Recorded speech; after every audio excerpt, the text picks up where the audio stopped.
Capítulo 8 Como superar obstáculos. Mesmo que as pessoas tenham estudado e se alfabetizado do ponto de vista financeiro, elas ainda podem enfrentar obstáculos para se tornar financeiramente independentes. Há 5 razões principais que levam pessoas financeiramente alfabetizadas a não desenvolver uma coluna de ativos significativa, que poderia render grandes montantes de fluxo de caixa. Colunas de ativos que as poderiam libertar para viver a vida sonhada em lugar de trabalhar em tempo integral apenas para pagar as contas. Essas 5 razões são: 1. Medo. 2. Ceticismo. 3. Preguiça. 4. Maus hábitos. 5. Arrogância.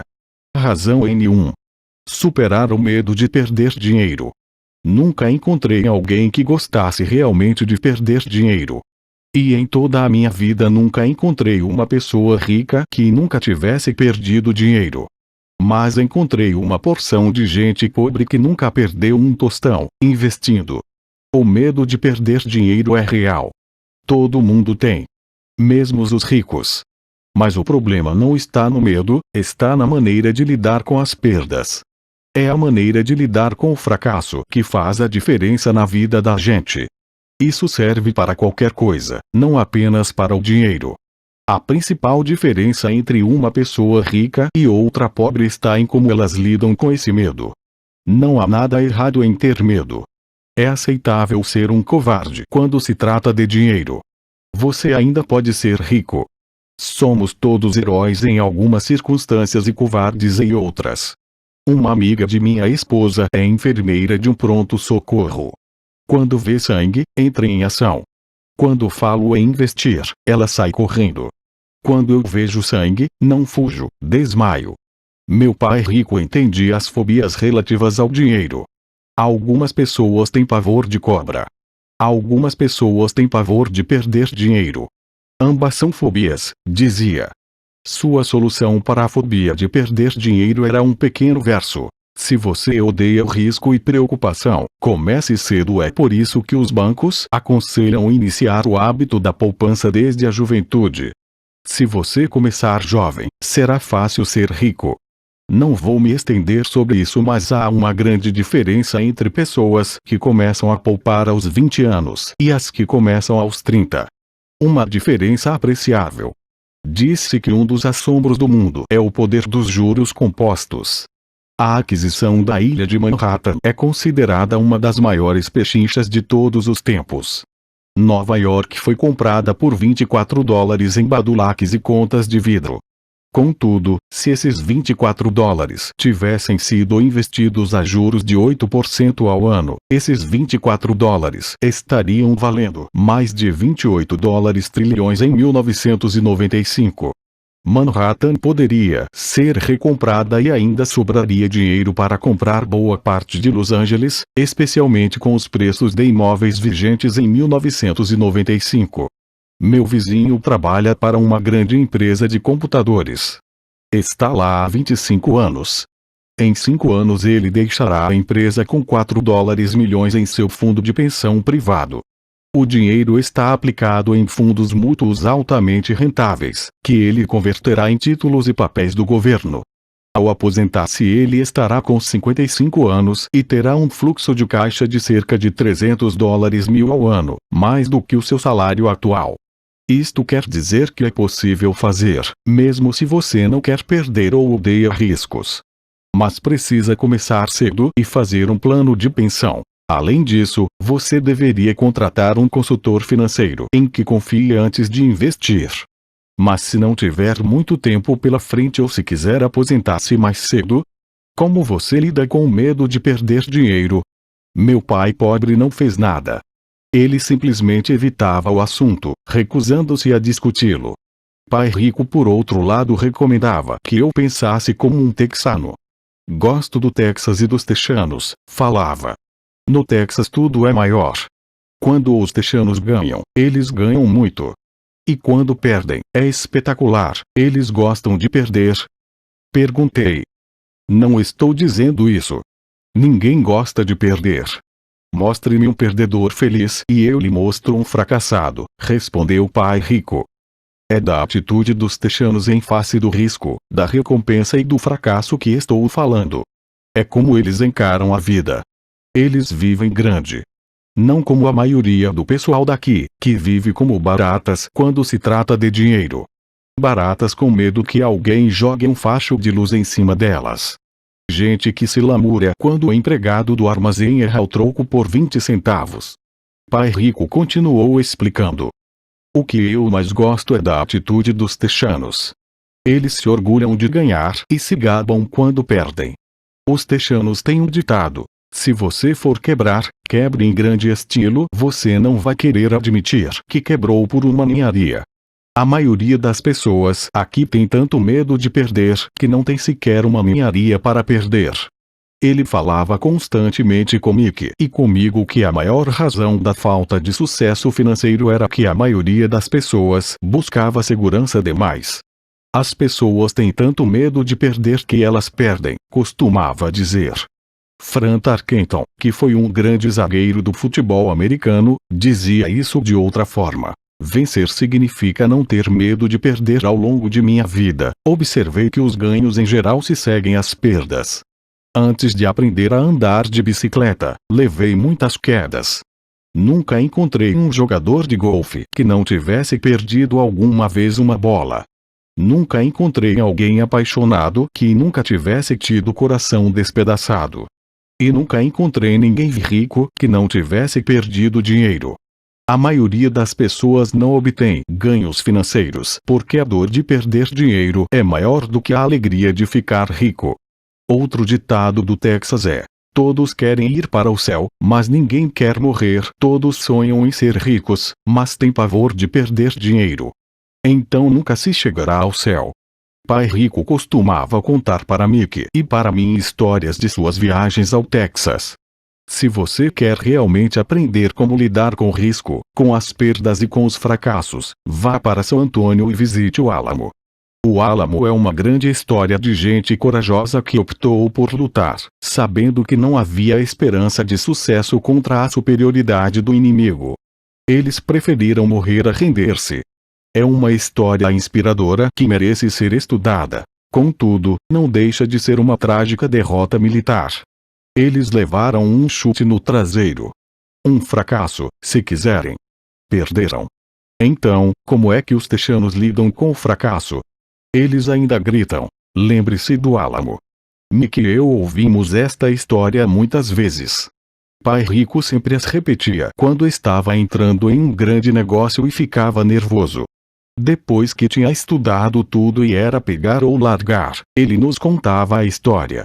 Toda vez que sentia medo de cometer um erro, ou de perder dinheiro, ele nos contava a história. Ela lhe dava força, lembrava-lhe que sempre é possível transformar uma perda financeira em um ganho financeiro. Pai Rico sabia que esse fracasso o tornaria mais forte e mais esperto. Não é que ele quisesse perder. Apenas sabia quem ele era e como ele aceitaria a perda. Ele pegaria uma perda e a transformaria em ganho. Isso é que o tornava um vencedor e os outros, perdedores. A história lhe dava coragem para avançar quando outros recuavam. É por isso que gosto tanto dos texanos. Eles pegaram um grande fracasso e o transformaram em uma grande atração turística que lhes rende milhões. Provavelmente, as palavras que mais significam para mim nos dias de hoje são estas: os texanos não escondem seus fracassos. São inspirados por eles. Pegam seus fracassos e os transformam em gritos de guerra. O fracasso inspira os texanos a se tornarem vencedores. Mas isso não é apenas uma fórmula para os texanos.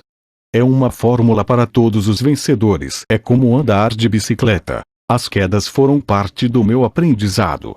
Lembro que elas aumentavam minha determinação de aprender. Não a diminuíam. Também disse que nunca encontrei um jogador de golfe que nunca tivesse perdido uma bola. Perder uma bola ou um torneio serve de inspiração aos jogadores de golfe para serem melhores, praticarem mais, estudarem mais. Isso é o que os aperfeiçoa. Para os vencedores, os fracassos são uma inspiração. Para os perdedores, o fracasso é uma derrota. Citando John D. Rockefeller, Sempre tentei transformar cada fracasso em uma oportunidade. Sendo nipo-americano, posso falar o seguinte. Muitas pessoas dizem que Pearl Harbor foi um erro americano.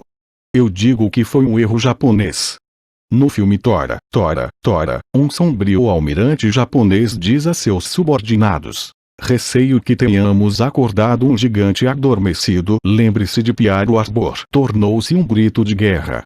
Transformou uma das maiores derrotas dos Estados Unidos em uma razão para vencer. Esta grande derrota deu força aos Estados Unidos, que logo se transformaram em uma potência mundial. O fracasso inspira os vencedores. E o fracasso derrota os perdedores. É o maior segredo dos ganhadores. É o segredo que os perdedores não conhecem. O maior segredo dos vencedores é que o fracasso inspira a vitória. Por isso eles não têm medo de perder. Repetindo Fran Tarkenton. Vencer significa não ter medo de perder. Pessoas como Tarkenton não têm medo de perder porque sabe quem são. Odeiam perder, de modo que sabe que o fracasso apenas as incentivará a se tornarem melhores. Há uma grande diferença entre detestar perder e ter medo de perder. A maioria das pessoas tem tanto medo de perder dinheiro que acaba perdendo. Elas quebram por uma ninharia. Financeiramente desejam segurança demais e têm um horizonte estreito. Compram casas grandes e carros grandes, mas não fazem grandes investimentos. A principal razão que leva 90% dos americanos a ter problemas financeiros é que eles jogam para não perder. Não jogam para ganhar. Eles procuram seus consultores financeiros, ou seus contadores, ou seus corretores, e adquirem um portfólio equilibrado. Muitos aplicam altas somas em certificados de depósito, em títulos de baixo rendimento, em fundos mútuos e em poucas ações. É um portfólio seguro e inteligente. Mas não é um portfólio vencedor. É o portfólio de quem não quer perder. Não me entenda mal. É provavelmente um portfólio melhor do que o da média da população, mas isso é apavorante. Um portfólio seguro é melhor do que nenhum portfólio. É um grande portfólio para quem adora a segurança. Mas buscar a segurança e o equilíbrio em seu portfólio de aplicações não é a forma como jogam os investidores bem-sucedidos. Se você tem pouco dinheiro e quer ficar rico, você deve estar focado, não equilibrado. Se você observar qualquer pessoa bem-sucedida, verá que no início elas não estavam equilibradas.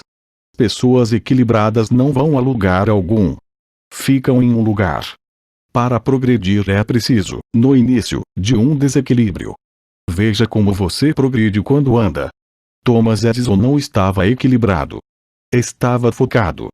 Bill Gates não estava equilibrado. Estava focado. Donald Trump está focado. George Soros está focado. George Patton não distribuiu seus tanques por uma área ampla. Ele os focou e arrasou os pontos fracos da linha alemã. Os franceses se espalharam pela linha Maginot e você sabe o que aconteceu com eles. Se você tem algum desejo de ser rico, você deve focar. Pôr uma porção de ovos em umas poucas cestas. Não fazer o que fazem os pobres e a classe média. Põe poucos ovos em muitas cestas. Se você odeia perder, procure a segurança. Se perder o enfraquece, procure a segurança. Procure aplicações equilibradas. Se você tem mais de 25 anos e está apavorado em assumir riscos, não mude. Procure a segurança, mas comece cedo. Comece a formar suas poupanças cedo porque vai levar tempo. Mas se você tem sonhos de liberdade, a primeira coisa a perguntar-se é: qual a minha reação ante o fracasso? Se o fracasso o inspirar a ganhar, talvez você deva seguir adiante, mas só talvez. Se o fracasso o enfraquece ou leva ao desespero, como os garotos mimados que correm ao advogado para processar alguém toda vez que as coisas não saem do seu jeito, então procure a segurança. Fique com seu emprego. Ou compre títulos ou fundos mútuos. Mas lembre que esses instrumentos financeiros também têm seus riscos, mesmo sendo mais seguros. Digo tudo isso, citando os Techanos e Fran Tarkenton, porque aumentar a coluna de ativos é fácil. É realmente um jogo que não exige grandes atitudes. Não exige muita instrução. A matemática do primeiro grau resolve. Mas aumentar a coluna de ativos é um jogo de atitude. Exige garra, paciência e resistência ante o fracasso. Os perdedores evitam o fracasso. E o fracasso transforma perdedores em vencedores. Lembre-se do Álamo. Razão no 2. Superar o ceticismo. O céu está caindo. O céu está caindo. Todos nós conhecemos a história da galinha pessimista, que corria em torno do terreiro, anunciando o fim do mundo. Todos conhecemos gente assim. Mas todos temos uma galinha pessimista dentro de nós. Como já disse em outra ocasião, o cético é verdadeiramente uma galinha pessimista. Todos nós parecemos com a galinha pessimista quando o medo e a dúvida toldam nossos pensamentos. Todos nós temos dúvidas. Não sou inteligente, não sou tão bom assim, fulano é melhor do que eu. Nossas dúvidas muitas vezes nos paralisam. Jogamos o jogo do se. E se a economia entrar em colapso logo depois de eu fazer o investimento? E se eu me descontrolar e não conseguir pagar as dívidas? E se as coisas não funcionarem como planejado? Ou temos amigos ou pessoas amadas que nos lembram sempre nossas falhas. Eles dizem frequentemente: o que o faz pensar que você pode fazer isso? Se fosse uma ideia tão boa, então como foi que ninguém se lembrou disso antes? Isso nunca vai dar certo. Você não sabe do que está falando. Essas palavras de dúvida muitas vezes calam tão profundamente que deixamos de agir. Um sentimento horrível aperta nosso estômago. Às vezes não conseguimos dormir. Não andamos para frente, de modo que ficamos com a segurança e abandonamos as oportunidades. Observamos a vida passando por nós enquanto sentamos imobilizados com um frio no corpo. Todos já passamos por isso na vida, alguns mais do que outros.